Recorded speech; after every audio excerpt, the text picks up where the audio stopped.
Ecco che H tu mi dici di no.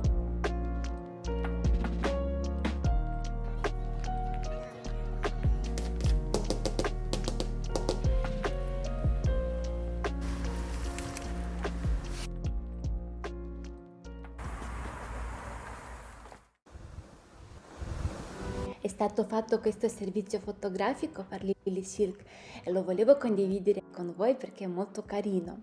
Oggi parliamo del brand di Lily Silk. Le fibre che provengono dalla natura sono perfette così come sono. Ecco perché i Lily Silk usano soltanto i prodotti naturali al 100%, materiali premium come la seta di gelso, la regina delle fibre, e il cashmere mongolo, morbido oro. Fanno di tutto per mantenere i loro prodotti puliti e privi di tossini con la certificazione Oecotex. Non smettono mai di innovare, troviamo sempre sulla loro pagina di prodotti nuovi, belli, al passo con la moda e soprattutto che rispettano l'ambiente. La caratteristica principale per cui il cashmere è famoso è la straordinaria finezza del tessuto. È molto sottile ma incredibilmente caldo. Il cashmere ha una serie di vantaggi rispetto alla lana ordinaria. Da un lato si riscalda in modo sicuro e non punge, dall'altra parte viene indossato anche nelle fresche serate estive perché non fa caldo, permette alla pelle di respirare. Il produttore della seta e del cashmere di grado A più pregiati al mondo, noto come gioielli di stufa. Il maglione blu che lo vedete adesso nell'immagine è fatto di baby cashmere, ecco perché il baby cashmere è così prezioso, è una fibra preziosa. I capelli fini del bambino sono molto rari e preziosi perché possono essere raccolti solo una volta nella vita del bambino, delle capre giustamente, di età compresa tra i 3 e i 12 mesi. Grazie a un processo di toilettatura delicato e totalmente innocuo.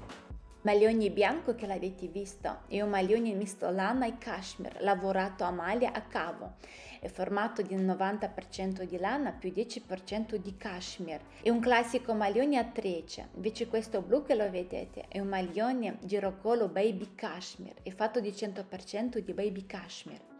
Io da quando ho scoperto i loro prodotti di qualità, senza che mi punge, senza che sudo, ho notato che il mio armadio che avevo prima era senza una logica. A me basta avere 2-3 maglioni di qualità, vari colori, basta avere 2-3 pantaloni di seta, 2-3 camicie con vari colori per riuscire a abbinare tutto. Tengo di dirvi questo, a me quando mi arrivano i campioni loro ancora non sono in vendita, per cui io ho abbastanza tempo di indossarli, di capirli come è fatto il tessuto e di dare una mia opinione sincera. Ho anche dei buoni sconti vari in base ai vostri acquisti, vi lascerò tutto nella descrizione del video.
Allora il melograno l'ho preso tutto con i rametti, nel modo che mentre lo lascio che si matura, così lui si nutre ancora da questi rametti.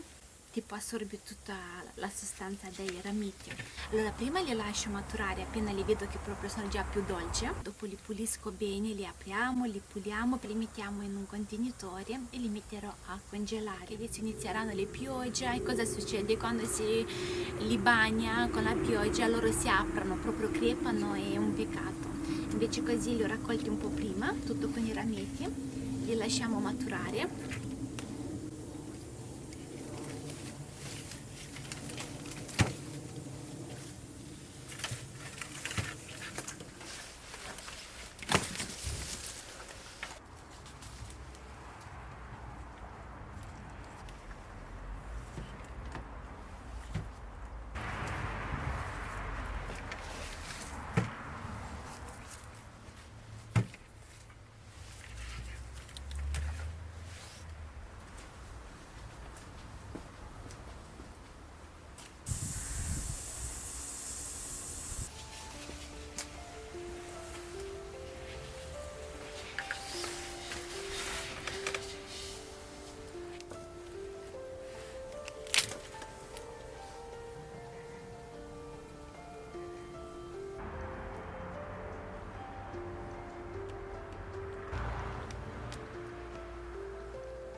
Sono anche le confetture qua, zucca e zenzero, zucca e amaretto, anche quelle le sono in assaggio.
Sono proprio dei bulbi molto grandi, molto belli, sicuramente faranno dei bei tulipani.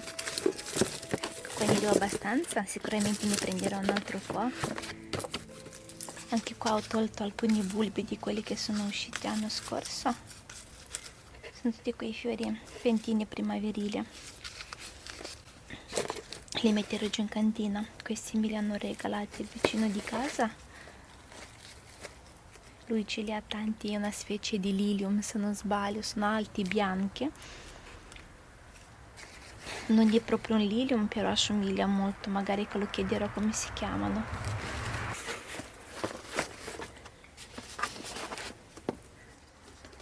preso anche questo tipo di rosa, un colore molto acceso e molto bello. Non ho rose di questo tipo, ecco, nel frattempo lo lascio qua nel vaso, però dopo sicuramente lo impianto, però sicuramente dopo lo mettiamo nel giardino. È una rosa rifiorente, non cresce alta, sta tipo massimo fino a 1 metro, ecco. Che pane ti esca bene, bisogna essere di buon umore. Mi sono accesa una candela giusto per creare quell'atmosfera che mi rilassa. Oggi condivido con voi un pane favoloso, un pane di lunga lievitazione e soprattutto una lievitazione in frigo. La lievitazione in frigorifero ha tanti benefici e anche favorisce lo sviluppo di sapori nel pane. Per questo pane ho usato farina 00, farina di grano duro e farina integrale. Prima ho messo amalgamare ingredienti asciutti come farina, sale, dopodiché ho aggiunto l'acqua calda, ho fatto sciogliere nell'acqua calda un po' di lievito fresco, meglio ancora se abbiamo lievito madre. Adesso l'impasto, come potete vedere, è molto morbido. Io mi aiuto con un cucchiaio di pulire bene le parti della ciotola e lo lasciamo riposare per 25-30 minuti. L'impasto risulterà ancora molto morbido e appiccicoso, sarà impossibile lavorare con lui, per cui io mi bagno le mani in acqua e di conseguenza inizio ad allungarlo e stringerlo, come potete vedere in questa immagine. L'impasto sarà molto gonfio, sarà molto vivo, molto elastico. Lo lasciamo riposare per altri 15-20 minuti. Dopo altri 15-20 minuti già si presenteranno questi bollicini. Ho messo un po' di farina giusto per aiutarmi a lavorarlo meglio. Come potete notare, l'impasto è molto soffice, è molto elastico, cioè proprio vediamo un impasto vivo, molto piacevole di lavorare con lui. Comunque ancora risulterà abbastanza appiccicoso, ma mi aiuto con la farina. In parole più semplici, in ogni 25 minuti bisogna bagnarsi le mani e andare di allungare il nostro pane, di lavorarlo. Questo bisogna fare minimo 3 volte. Dopo 3 volte il nostro pane sarà molto più compatto, non sarà così appiccicoso. Ho messo comunque un po' di farina per aiutarmi e faccio questi movimenti. Questo non serve soltanto per dare la forma al pane. Noi in questo modo incorporiamo l'aria, facciamo questo movimento soprattutto anche per avere un pane più compatto e soprattutto che influisce molto al gusto del nostro pane. Lo lasciate riposare altri 20 minuti, ma bisogna sapere che se dell'inverno può stare anche 35 minuti, in estate basta 15 minuti. Bisogna capire voi la temperatura della vostra stanza. A questo punto io ho iniziato a fare già le piegature come per i baguette. In questo modo io incorporo ancora più aria e soprattutto il nostro pane diventerà ancora più compatto. Quando lo tagliamo anche le bricioline saranno meno possibili. Faccio questi movimenti, lo divido e già lo metto in ciotole. Ho messo un asciugamano con un po' di farina, giusto che non si appiccica il nostro impasto e che dopo sarà anche più facile di toglierlo senza che noi sporchiamo. Ho aggiunto un altro po' di farina e di nuovo lavoro bene il pane, lo lasciamo in frigo per minimo 20 ore. Voi potete lasciarlo anche 15 ore, però il meglio è quando il pane sta in frigo almeno 20, anche 22 ore. Una volta tolto dal frigo, il nostro pane comunque sarà lievitato, ma con una lievitazione più lenta.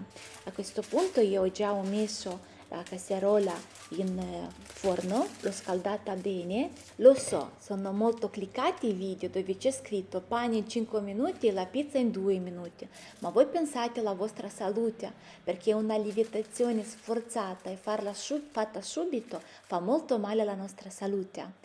Ho aggiunto un po' di farina sopra e lo mettiamo in forno. Vi lascerò gli ingredienti e il tempo di cottura nella descrizione del video.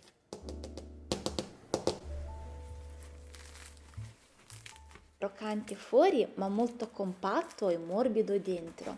Un pane così possiamo anche congelarlo e sta anche per altri 2 giorni morbido e soprattutto ha un profumo meraviglioso.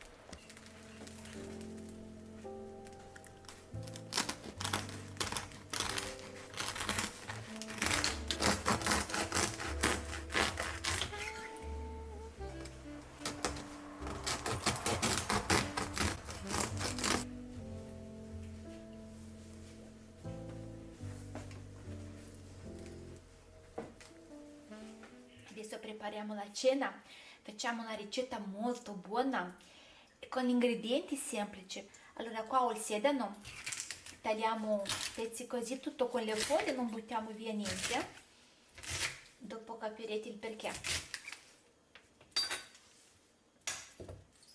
Le carote, anche le carote, pezzi così. Non trovate la cipolla di tropea, prendete o la cipolla rossa o anche il scalogno. Adesso voi dovete aggiungere qua in forno con le verdure 6-7 aglietti di pollo, che così sarà molto più buona questa salsa. Io non ho aggiunto perché il concentrato col grasso sciolto, ma voi aggiungete gli aglietti. Aggiungo anche un po' di olio e dopo mettiamo tutto in forno.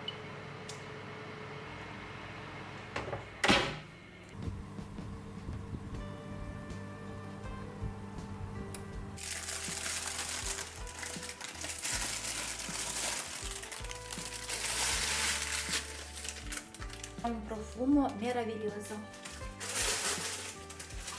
Allora adesso aggiungiamo l'acqua. Mi prendo un cucchiaio, quello che mi serve, e aggiungo nella mia acqua, ok? Che così abbiamo un brodo fatto già con gusto di pollo. E lo aggiungo qua dentro. Voi giustamente, se non avete questo concentrato, basta aggiungere liete di pollo.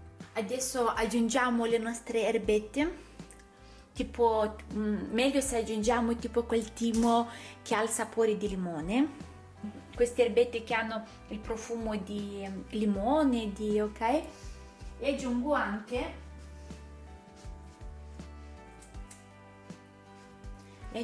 un po' di rosmarino, metto un po' di sale e metto tutto quanto a bollire. Ho messo un po' di pane che avevo da qualche giorno, metto qua dentro a frullare un po' di rosmarino.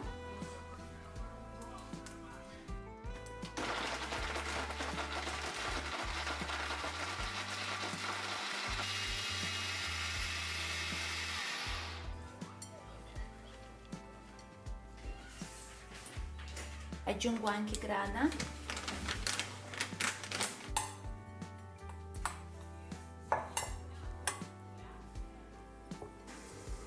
Mettiamo un po' di sale, un po' di olio, pepe,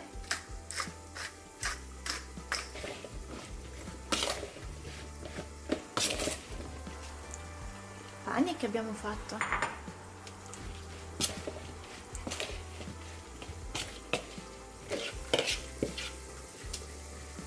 Va bene. Li metto in forno a 200 gradi affinché vediamo che si sono cucinati bene.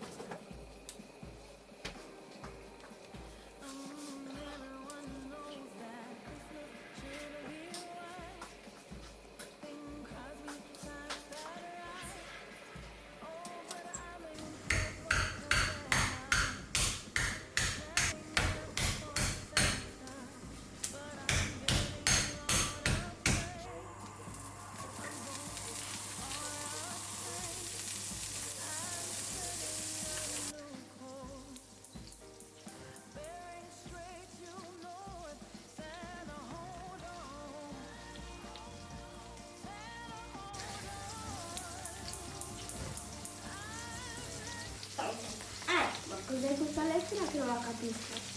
No, non fa la posta che H. Se ti dico che è H tu mi dici di no. Pa. Che lettera, che significato ha? Oh, bello! Qui cosa c'è scritto? Papà. E anche qui c'è scritto papà, perché l'ho ricopiato. Però non c'è la A qui. C'è la H. Non c'è la A. C'è la H posto che la A. E anche perché papà va con l'accento sulla 100, non scrivermi più 100. L'accento, non sai cos'è? L'accento. Chi ti scrive? Qui c'è scritto papà e io scrivo. Però qui è papa. Ci vuole l'accento, sai cos'è l'accento? Non lo so. Dammi qua. E questo è l'accento. Non papa. Il papa è quello del popolo. La carne la faccio cuocere con un po' di burro e un po' di olio, un po' di erbette e aglio. Invece quando abbiamo fatto abolire tutta la verdura, lì bisogna farla abolire anche per un'ora, anche un'ora e mezza, perché rimanerà soltanto un estratto così più concentrato di tutto quello.